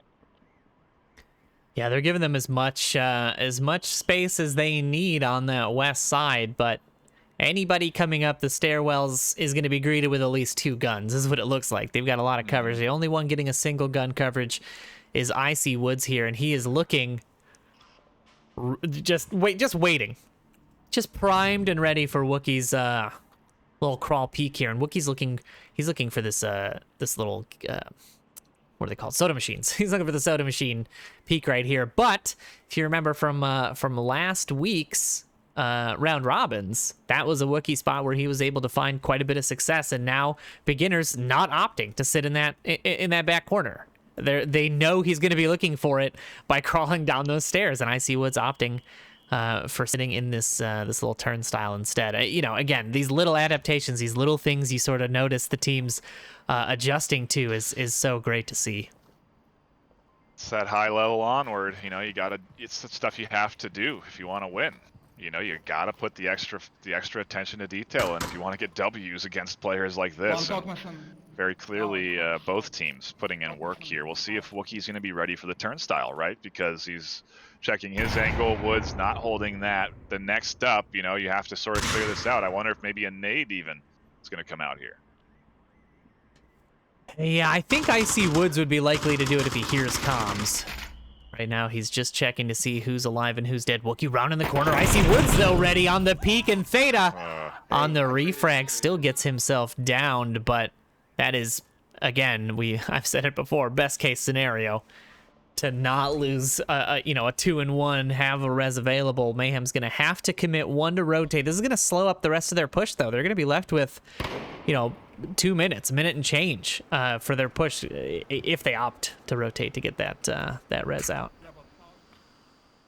Look at this. They have one fully invested in basement. Killinger also trying to hold this as he catches fire from the objective area. And they kind of have a bit of a weak coverage, in my opinion, of objective. Pause is there. And I'm sure once Pause goes down, Killinger is going to pop up and hold. But he's really the main element here. If Potato Bot can work his way in from the basement, who knows? I mean, the cat and mouse here is so interesting as Potato does work his way up. He spots Smoils peeking that corner. Here comes a good nade toss, and Smoils goes down, and a couple of nades coming in, a flash and a frag. A flash is successful. The res comes out from James. A long rotation, 2 on the clock. There's one on south stairs.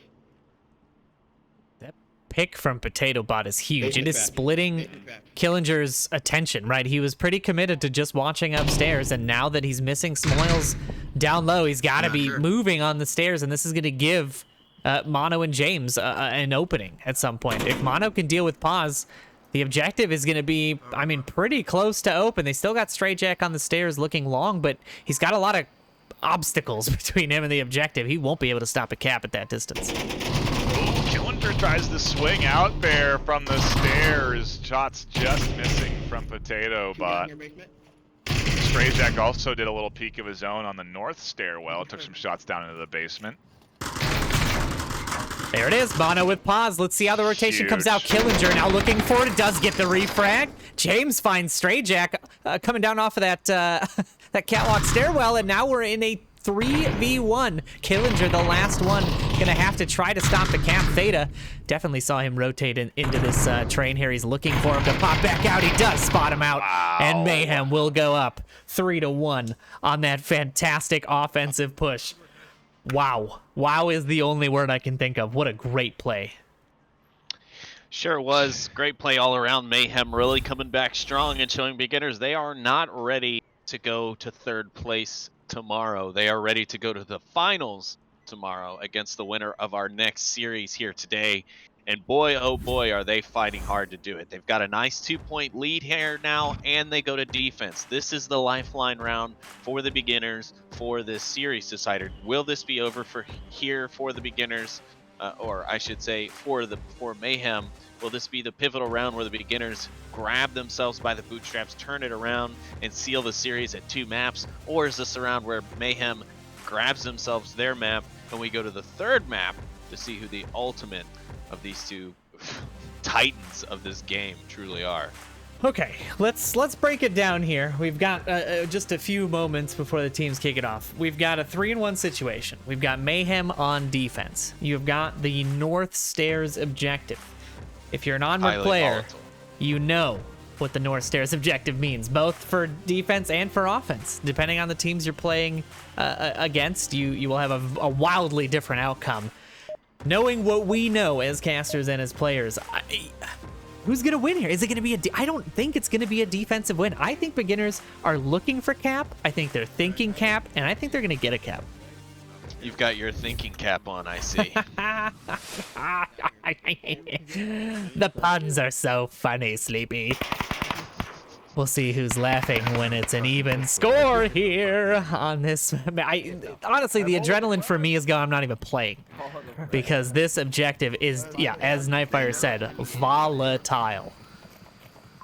It will be interesting to see how they do this because, you know, if you're Mayhem, you've never faced off against beginners before. You know, you've never played them. You've never seen them battle through adversity. Doesn't matter. Potato finds the first kill on Woods. He does know that Woods likes to swing there and get aggressive. He's ready for it. But, you know, they have to be ready for beginners to bounce back because beginners do not let up easily. Another nade comes out. This is a good toss. Down goes Killinger. That's 2 for this Mayhem defense, and they are kicking this off. Fantastic. A counter nade doesn't get up and over. The confirm there. And beginners are in a bad position now. You know about that cap?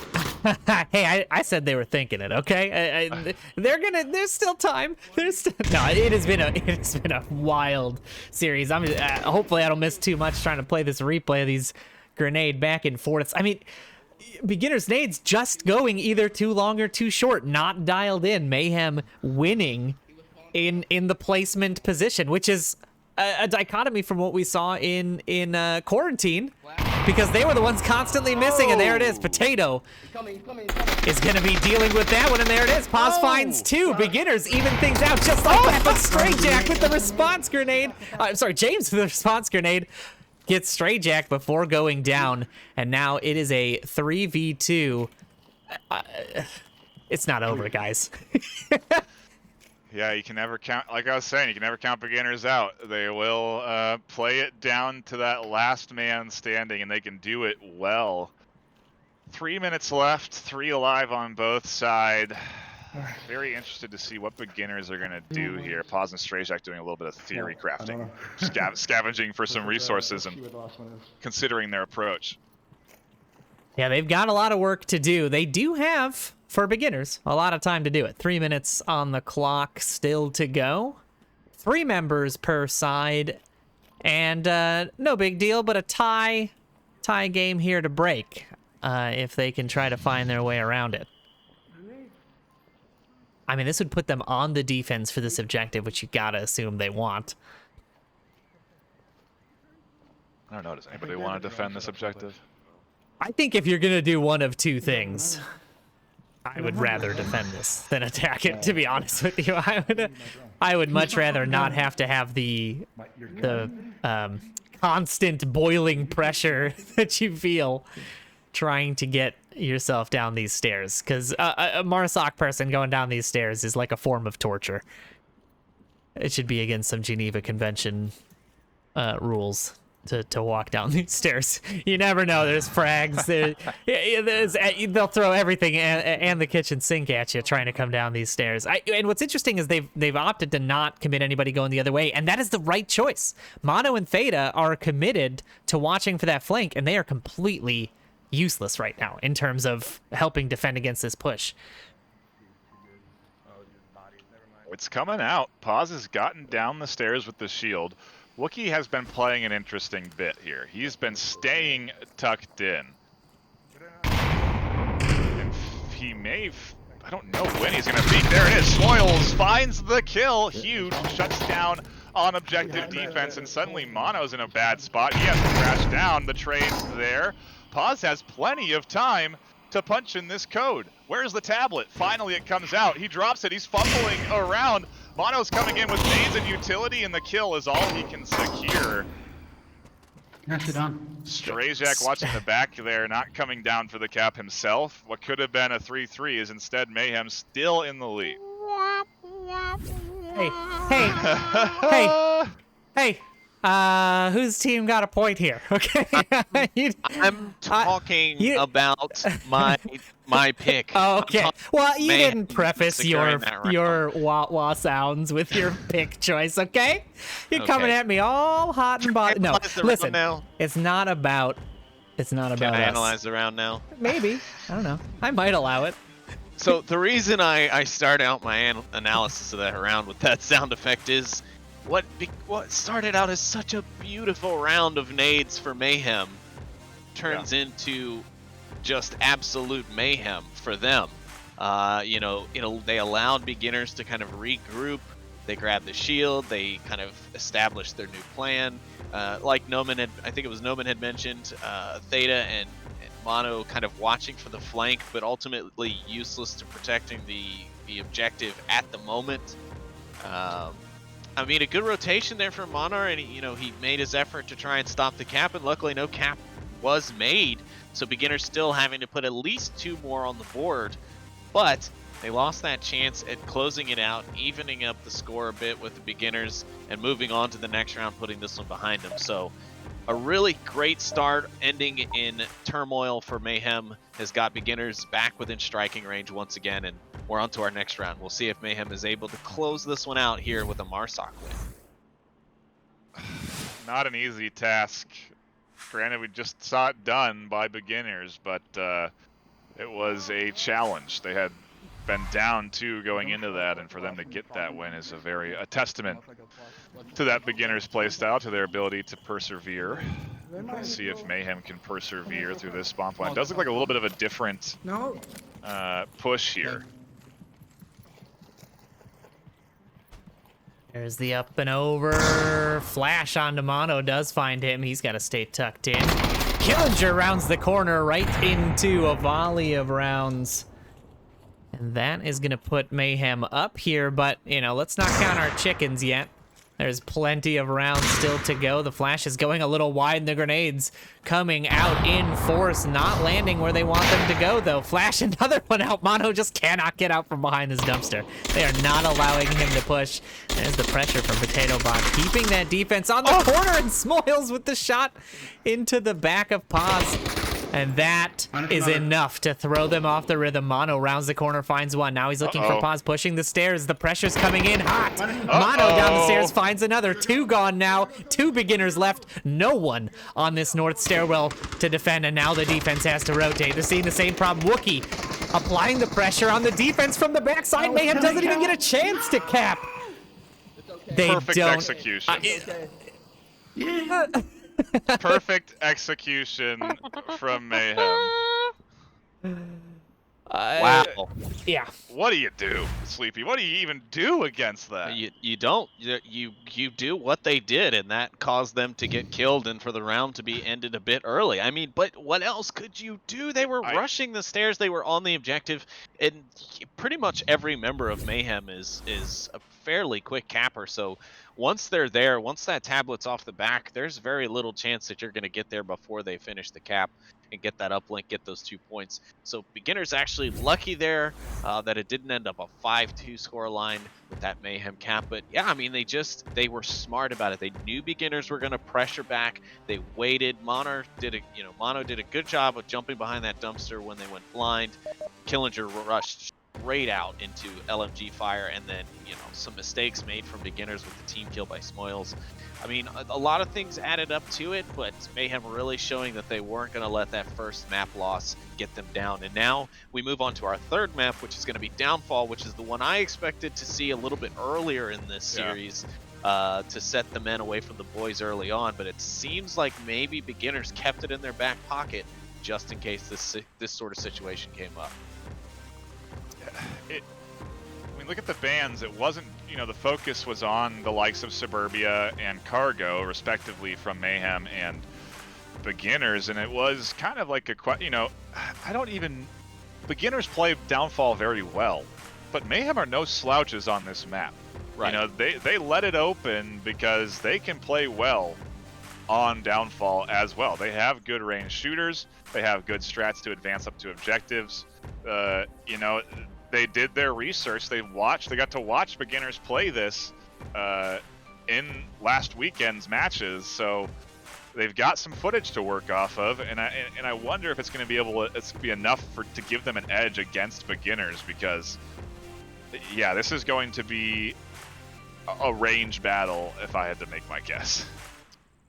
Yeah, this is the kind of map that historically I have known beginners to take the series to, right? I mean, I've been enough of these semis and finals and just postseasons in general to know that beginners like to take this map to the end because it's demanding. I mean, this is an exhausting map to play, and to play it last, whoever's choice it was, even if it's Mayhem choosing it, to keep it as the last map is, at least in my eyes, an intentional choice. You have to hold your gun up for a very long time. There's not a lot of rotations happening on Downfall, especially on defense. It is a very physically demanding map to do defense on. And the rounds will go as long as they need to go. I mean, I cannot imagine a scenario where we don't run out of time at least once or twice here. Mayhem, they just haven't managed their time well. Even on maps like Quarantine, Wookiee ran out of time on one of their rounds. It's definitely going to be an element we got to keep our eye on here. Round one, we're going to kick it off down here in the dumpster objective, and they get that northeast spawn where you can catch out some early rotations. You see Potato and James looking for that early cross, but they're a bit too late. All right, well, this will compensate for lack of accuracy then. Yeah. They've got the offensive 2-2-1 split, as you would normally expect from a defense on this map. You want to try to get as much coverage as you can. I'm surprised to not see anybody trying to get low in the west here. I mean, you can usually find a little line down through this valley where you won't get spotted if you're low enough by defenders.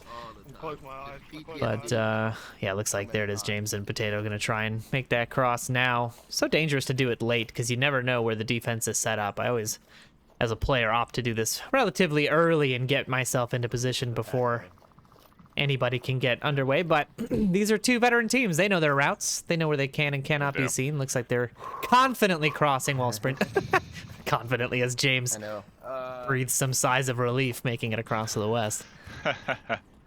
They know the risk they were taking of just kind of sprinting for it. A little bit of hope that no one IDs them or shoots at them, and got to their positions early. Wookiee's watching Ravine. Theta over here as well, and like we said, it's going to be down to those last few minutes because it's going to take a while for this Mayhem offense to even get close to these defensive positions. Woods tucked into White House, watching down towards objective. Smoils not peeking out in that ravine.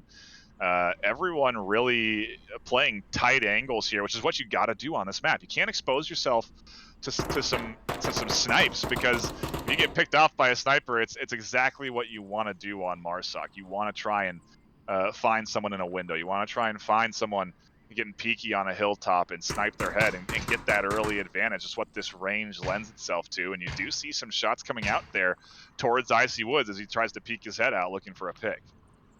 Yeah, it's Defilade, excuse me, and Icy Woods just battling back and forth here with the long range. I mean, we're hearing the suppressed shots coming out of Defilade's rifle.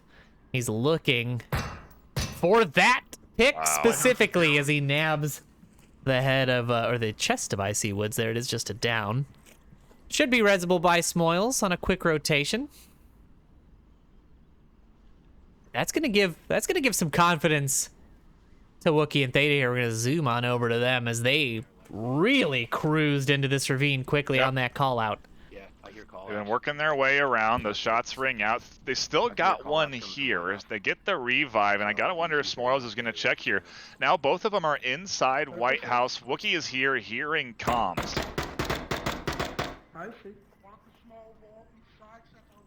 And they're still focused on Defilade. Wookie and Theta are right on top of them. Oh, Smoils pushing out though, comes around the top, finds one. Theta just avoiding the shots of Smoils, but is he gonna walk right into it? Oh, these angles are so close. Smoils looking for that second pick. Keep our eyes also on objective, because Potato's trying to utilize this commotion to make his advance. Getting ever so close to that objective. He's got to get rid of pause first before he can do anything. And Theta's really at this point just trying to draw attention. He's trying to keep Smoils focused here. He's trying to keep Woods' eyes drawn here. Mayhem is investing in Potato being their point man, or at very least James, because he's also over there in that 3-story as he finds Strazak. It's a big pickup here. Shots from Defilade trying to keep Icy Woods tucked in as well. I mean, Killinger's the linchpin here, and there it is. He's going to find that pick onto Potato Bot, softening up that offensive tip of the spear. Could have been dangerous. He is going to be the one that Theta needs to deal with the most. Try to keep his interest, and there it is. Defilade finishing when he had started earlier. No revive this time as Icy Woods down and out. If you're Theta, you can come up and over here and really surprise Smoils with a different angle. Instead, he's going to invest in a bit of a rotation, and Smoils is not going to peek this. He just lost Woods to a sniper. Smoils were to pop up over that hilltop, he himself could go down. Now Killinger calls out Theta's position, and they are surrounding OBJ. Definitely started to move up. James hasn't crashed in. 30 seconds on the clock. Time may be an issue for Mayhem. There it is. Theta on the window finds the pick. Smoils looking for him, does grab Theta as he comes down the hill. He's going to find a second in Defilade. Now it's just James. Theta's just able to do call-outs. 10 seconds left. Not a lot of time left. He's going to need two picks. That is the time management to a T. Did we not mention time management right then and there? Yeah, like, you're seeing it literally first round. Mayhem running out of time. Sleepy, what are your thoughts? Gasp? No, I mean, I talked about it in pre-show. I think both of these teams have had issues with time management on longer range maps. And in general, I mean, because of the way beginners like to play with the, stage and prep portion of their play and then launch the attack at a specified time in a coordinated pattern. While that's great for effectiveness, it's not great for time management. And we saw the same thing just now from Mayhem. A lot of staging, a lot of coordination, a lot of good chatter, a lot of great gameplay, but unfortunately not watching the time well enough, and it came down to it. And that's those situations where you start to make decisions that aren't quite right. You start rushing out into the open, you start rushing fields in order to get to objective points in time, and that's why you see Smoils there, was able to grab two really easy picks as the attackers crashed in towards the objective while he still had that defensive back positioning. So a good job by beginners for holding up Mayhem long enough, and then a great job by Mayhem for the coordination, but you just got to get that time turned up a bit. So we'll see what happens, but so far it's looking like a good match. The time is the ultimate enemy here, though. Yeah, it really is. It's been an issue for Mayhem this whole series. It's something they got to kind of curtail a little bit. Starting, I don't know. It's hard against beginners, but just up the pace a touch, you know? Yeah, it really doesn't have to be much there. That was about 30 seconds, I think, that they could have used. An extra 30 seconds sooner, and I think that play could have worked out quite well. Yeah. We're seeing a quick spawn here from the beginner's approach to this objective. So they are going to be getting that southeast spawn and just be right on top of this Mayhem defense. And Mayhem's still none the wiser. I mean, they've gotten into their spots, but they are not ID'd yet where this offense is coming from. They're kind of playing a similar bit of defense to that of beginners, where they're not trying to expose themselves to early angles. They're really holding some later crosses. You know, Potato's waiting to see anyone in that alleyway, and he's not going to be able to get shot from any other angle unless you're peeking from that hill. Theta's tucked in, and he is peeking. It is a bit of a risk. He's trying to ID basically where Smoils is, but Smoils has that palm tree keeping him safe and sound, and so it's going to be a very late engagement. Theta may be able to catch a couple in this ravine. I think that is going to be his target, but One in the South Valley. He's one. yeah, he has ID'd one there. You hear the call-outs to the team. Just one in South Valley. Boy, are you in for a surprise when you peek that window again, because there's 3 lasers on it. A couple more than just one. And there's the suppressing fire. That's going to allow Killinger to push up onto Theta relatively unheard. He may not be hearing these rotations. There it is. Smoils just continuing that noise suppression, something that we don't talk about a ton, but using the ricochet sounds and using the sounds of the guns themselves to keep enemies suppressed and keep them from hearing you, at least until it's too late. Now he's going to be hearing these footsteps from Stray Jack and Killinger. In the north room of White Building. And there's one South Valley. One South Valley. Yeah, I mean, this is... look at it from the top here, and this is Theta all wrapped up with a bow. I mean, this is not where you want to be as a defender. Killinger manages to spot one as Potato Bot tries to help Theta out at a long range, and this is kind of what they want, right? I wonder if that's the play, is make this defender have all of his defender friends come looking for us, and then we just kill them, right? Keep him trapped. Killinger rushed in the corner. Finds Theta. Okay. What a Huge. They fantastic have push. cleared up that hilltop. Paz is going to be challenging Wookie in the 2-story soon enough as he does try and make his way around and clear it out. And they are going to be able to pinch very nicely onto this objective, because Paz is going to take that second floor position most likely, get up onto the third, have some good angles down into Deflate and James, and they are just going to be completely surrounded. This is not going to be an easy defense for Mayhem. No, they don't have a lot to work with either. 3 left. Only 2 minutes, but they should know. Play beginners long enough. Minute 30 is when you got to expect the pressure to really start pouring in, and James will be the first one, I think, to have to deal with the brunt of it as I see Wood, Smoils, and Killinger close in. Okay, it's down Falco. I see Woods finding Wookie there, rotating to try to get Paz. Here comes the pressure from Killinger. It's a full-on trade with James. So that's just going to leave one defender defilate against the entirety of the beginners' offense. Minus This is a really Killinger. easy cap. This is a really easy cap. You have to be patient. You cannot kill Defilade, but it's so oh, there's a great nade. Defilade dodges it. They get the kill anyway from Strazjak, but I mean, they had options. Defilade had to cover that front of objective. They could have pushed in and gotten into that back bottom floor and been tucked into the corner, punching in code. Real easy, you know, enough suppressive fire, enough shots off, enough distraction. They had enough people to push in there, but you know, hey, when things are on the line, you go for the win.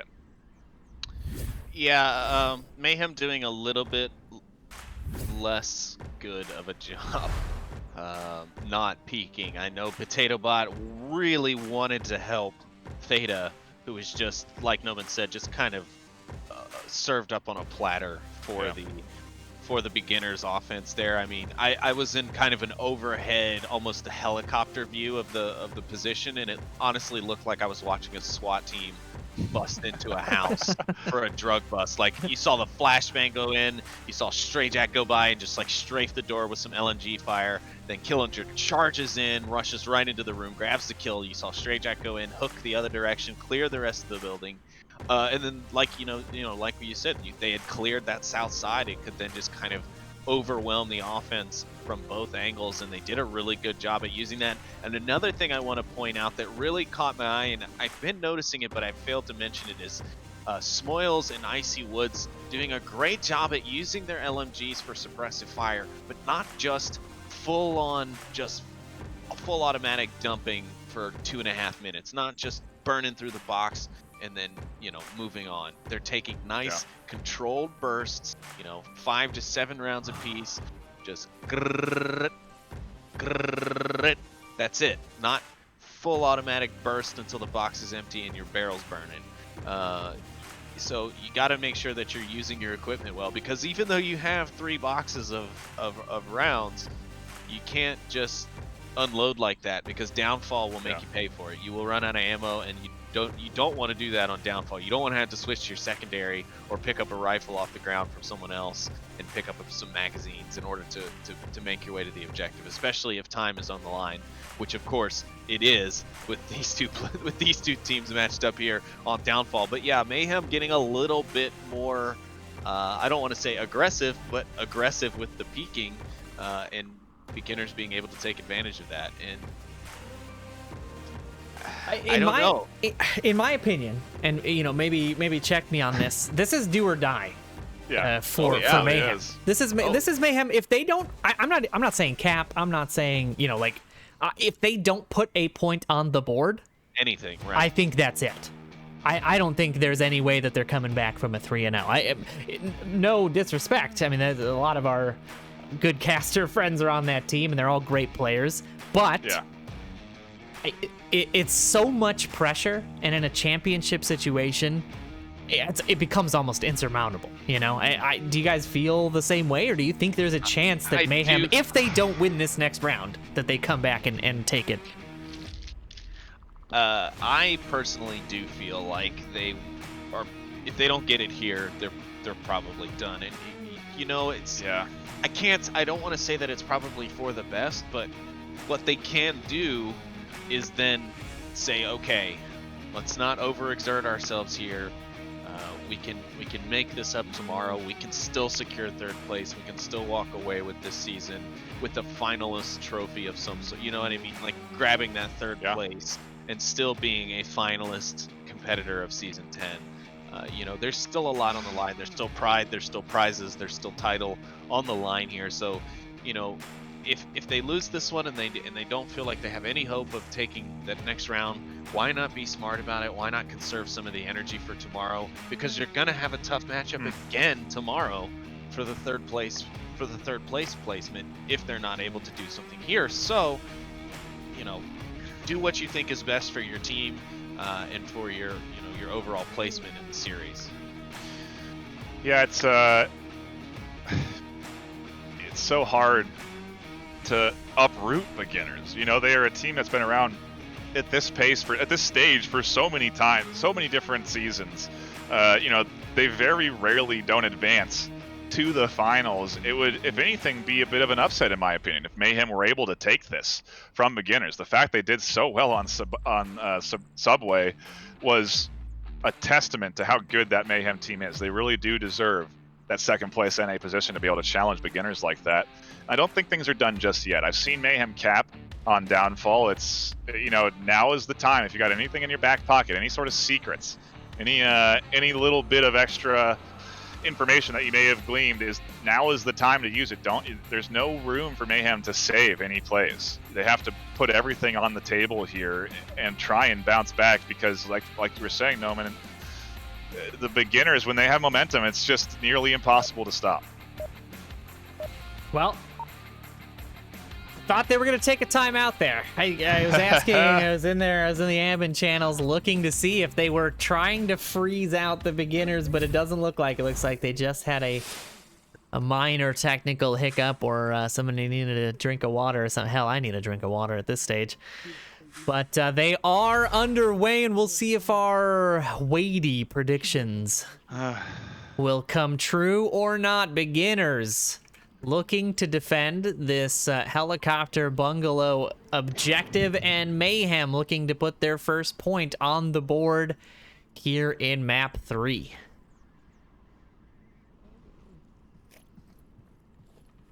I mean, you want to talk about a testament to shaking it off. You know, Mayhem just scooped up 2 points in that last map to take the map, and for beginners to come out on downfall and answer back with 2 points of their own, you know, unfazed basically at this stage is quite impressive, you know, to shake off a map loss like that. And that is championship experience. You know, they've been here time and again.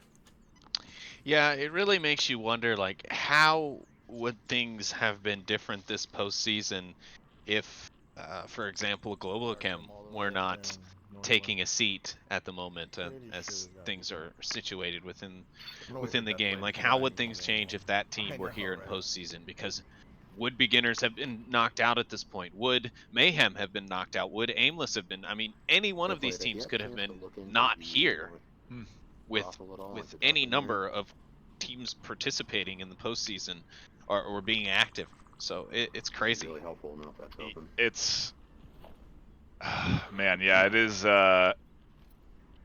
South Brothel, I might be hanging out too. It's interesting to think about in theory, Craft, what could have been if we had, if that team had been around, because they are, you know, worth talking about. They've been around in the VRML for 9 seasons. This is the first time they haven't been playing, so it's definitely a bit of a shakeup in things. And we talked about it in the pre-show. And I mean, you could play that what if game all day. I'm sure Mayhem have been playing that today. You know, what if I had gotten that kill and locked in this round?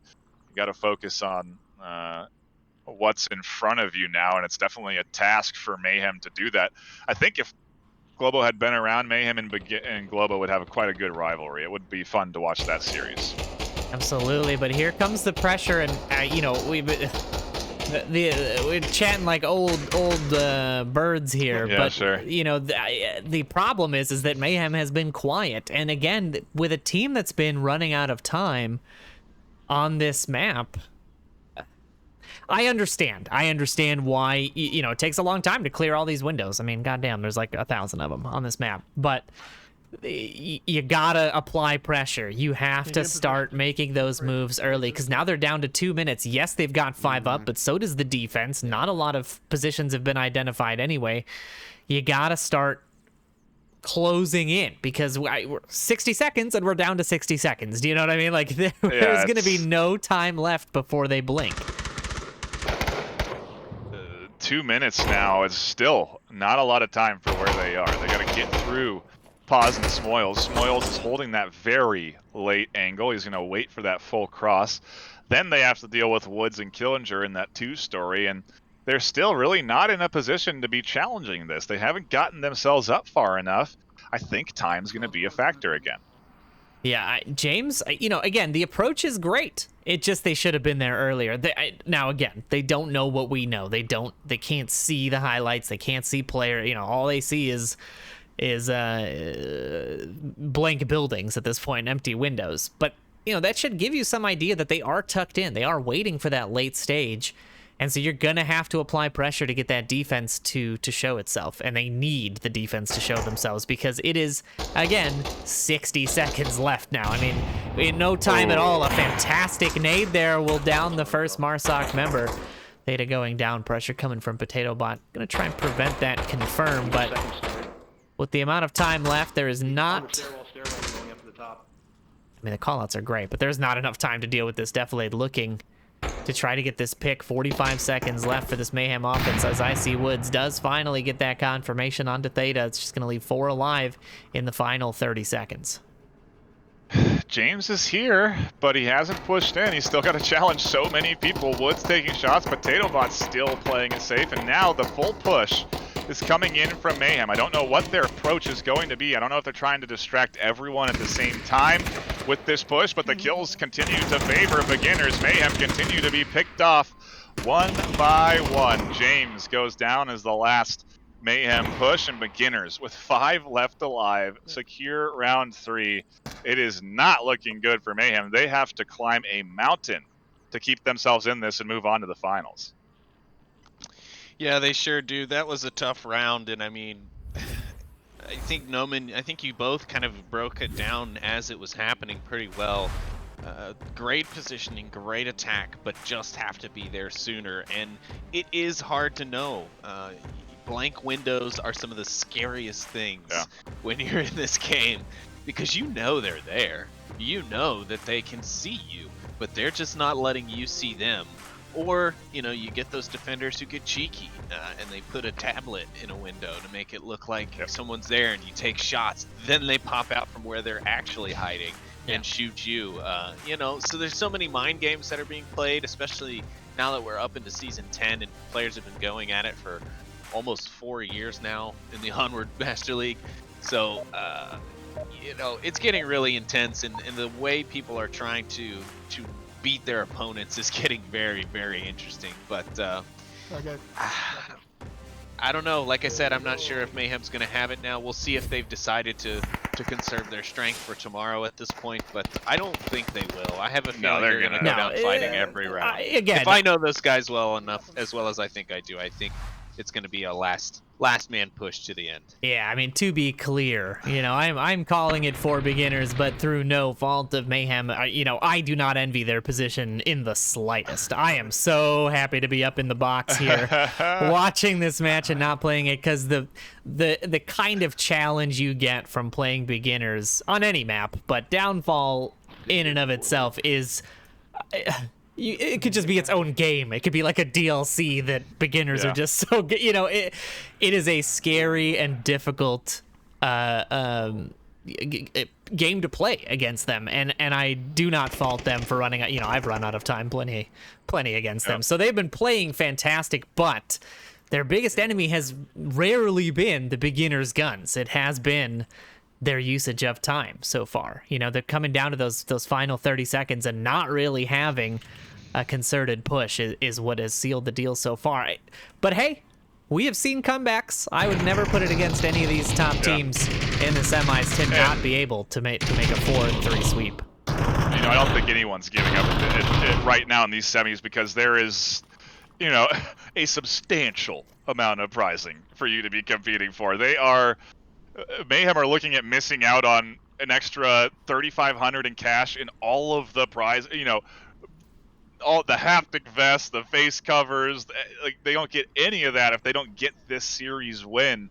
So I think they're gonna try and bounce back. If they're going to, now is the time, right? You're gonna get this defensive round, stay tucked in, let beginners come to you, get one on the board, and then maybe try and surprise them again with a potential cap attempt. You're getting objective shift. Maybe it's one that's easier to attack. Who knows? Now, if you're gonna make a comparison here, it's so interesting to see the beginners be the pushy ones. You're seeing the beginners be the ones applying this pressure. I mean, Killinger is down here on the Helicopter 2 story, talking, shooting guns at 3 minutes. Do you know what I mean? Like, where even am I right now that I'm seeing an EU team play like this? And this is what Mayhem needed to do. If they'd have just put the pressure on like this early, kept the defense on their, like, there's nothing the defense can do, right? No one's gonna rush out. But here's Killinger. He's just trying to bully James and Potato Bot in this building, keep their attention, and that's gonna let other members of the offense do whatever they want. It's not gonna let James pop that window. It's not gonna let Potato Bot make aggressive peeks. You know, this is the kind of thing that I think Mayhem has been missing, and we'll see how it pans out here for beginners. They've been doing this throughout this whole series. They've been getting right up next to their opponent.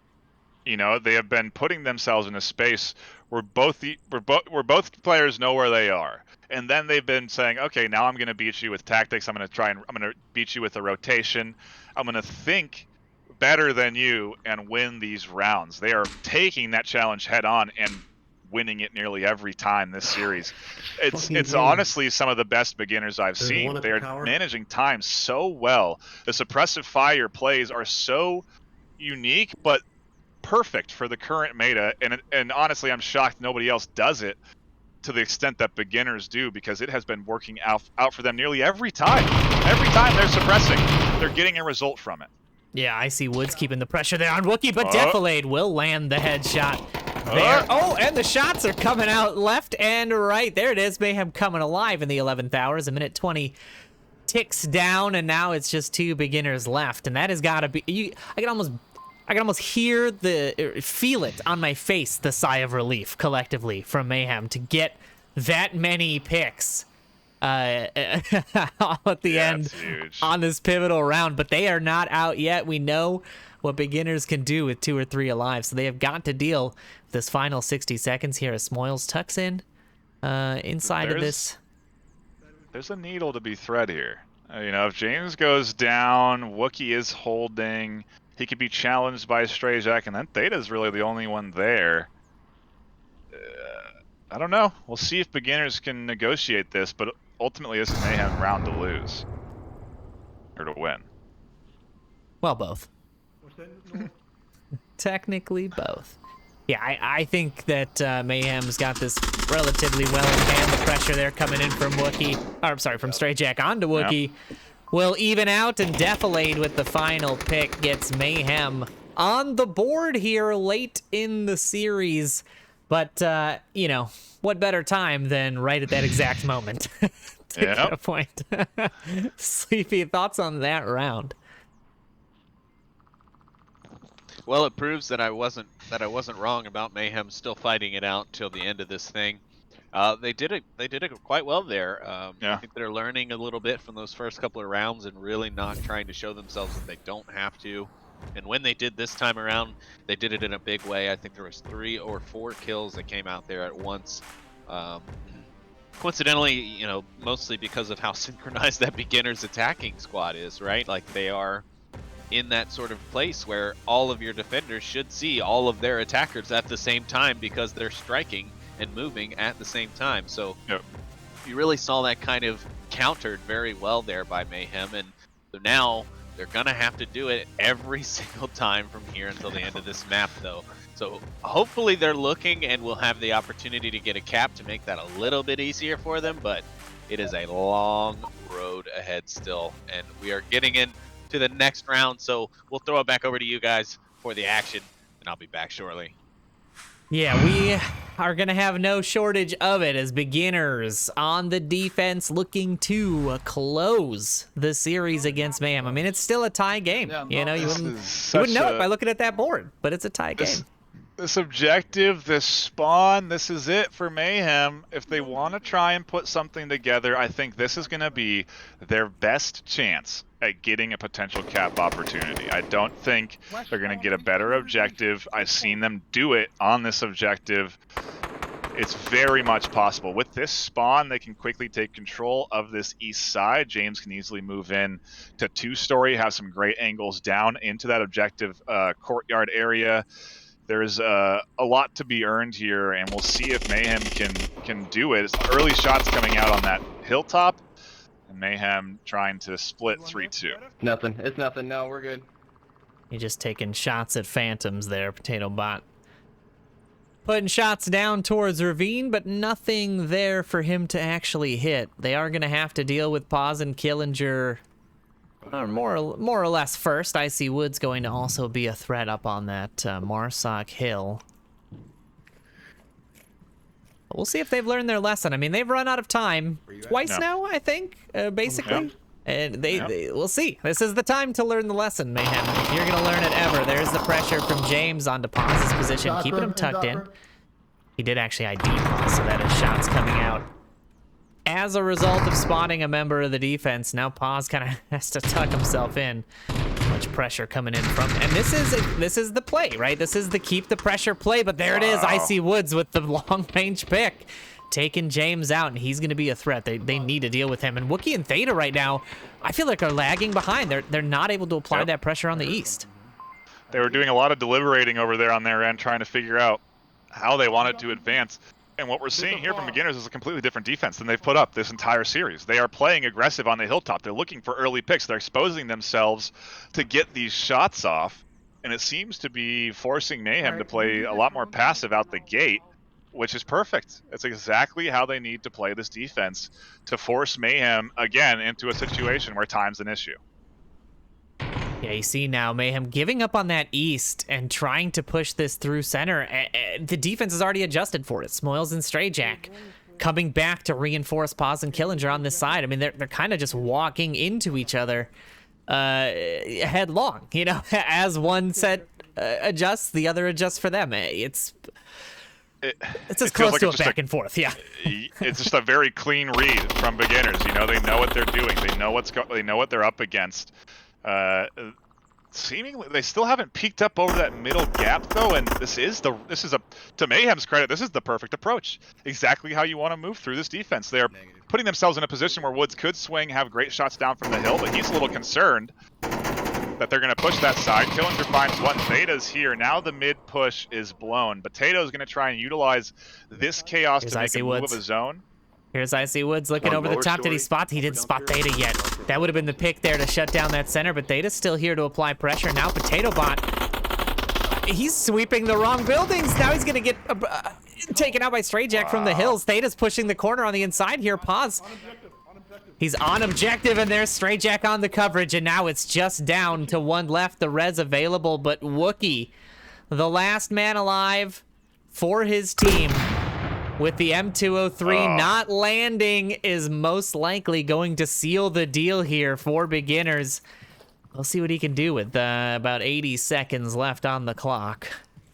Mayhem have been doing everything they can to battle out against beginners. Wookie's been bringing the M203, trying to catch people out, but it hasn't been effective. I think it's been probably a pretty big element to the lack of success from this Mayhem team, because he's not finding the picks that he's maybe used to. And now he's got to make this huge cross with Paz holding a standard angle. Potato's making callouts. They got angles down. Wookie's going for it. He gets to the wall. Minute left. Time becoming a factor.